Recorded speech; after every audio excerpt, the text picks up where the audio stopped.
Bonjour, bienvenue sur l'IG School. Donc, je suis Ali Rachini, votre enseignant en chimie physique niveau bac. Et aujourd'hui, on va travailler le bilan énergétique dans le cas d'un système ressort solide en position horizontale, bien sûr non amorti, donc en absence des frottements. Donc, tout d'abord, on va commencer par l'énergie cinétique. Comme vous le savez, dans un système de mécanique classique, où on n'a pas de relativité par rapport au temps, l'énergie cinétique est définie par l'équation suivante, 1 demi mv carré. Donc vous avez un objet qui se déplace avec une certaine vitesse et qui a une masse m.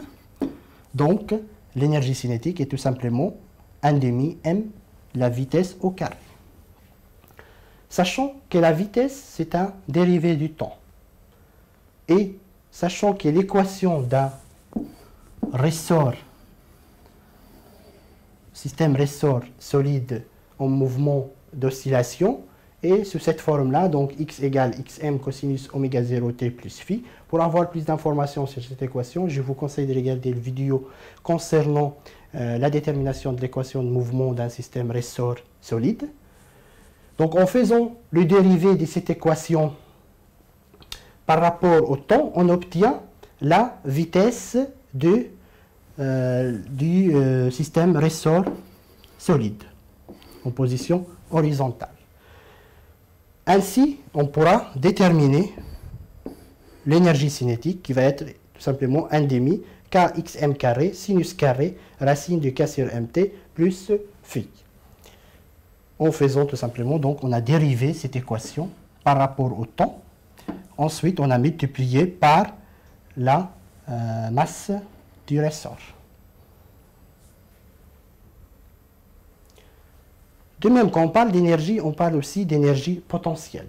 Dans le cas d'un ressort, donc on parle de l'énergie potentielle élastique. À ne pas confondre avec l'énergie potentielle des pesanteurs. Celle-là, on l'utilise quand on a un objet qui est en chute libre ou qui change de hauteur sous l'effet, sous l'action de son poids. Ici, on a une énergie potentielle due à un mouvement d'oscillation. Donc, c'est spécifique pour les systèmes oscillants. On obtient ainsi on détermine que l'énergie potentielle est égale à 1 demi k x carré au carré, x au carré, pardon.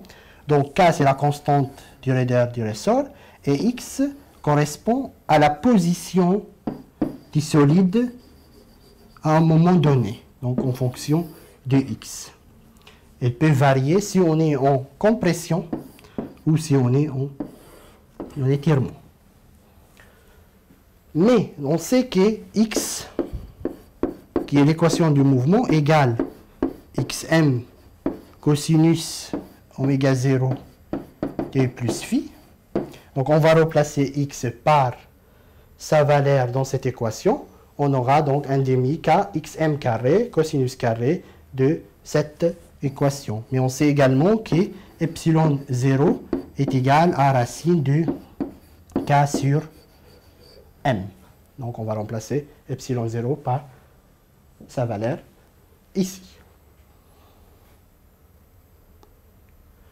Et en dernier, c'est l'énergie mécanique. Comme vous le savez, donc l'énergie mécanique, en absence de dissipation d'énergie sous forme thermique, l'énergie mécanique est généralement égale à la somme entre l'énergie cinétique et l'énergie potentielle.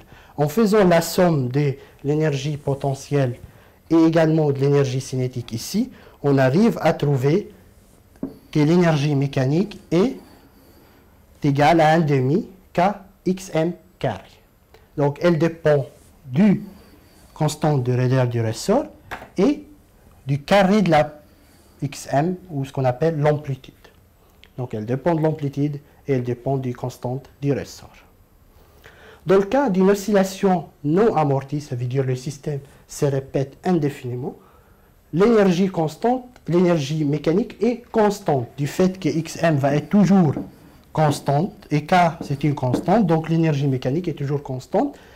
La variation de l'énergie mécanique, dans ces cas-là, est égale à 0, et donc on parle de la conservation de l'énergie mécanique. Par contre, Dans le cas d'une oscillation amortie, on va voir que l'amplitude va diminuer dans ces cas-là, donc l'énergie mécanique va diminuer, et la diminution de l'énergie mécanique est due tout simplement à un effet de frottement.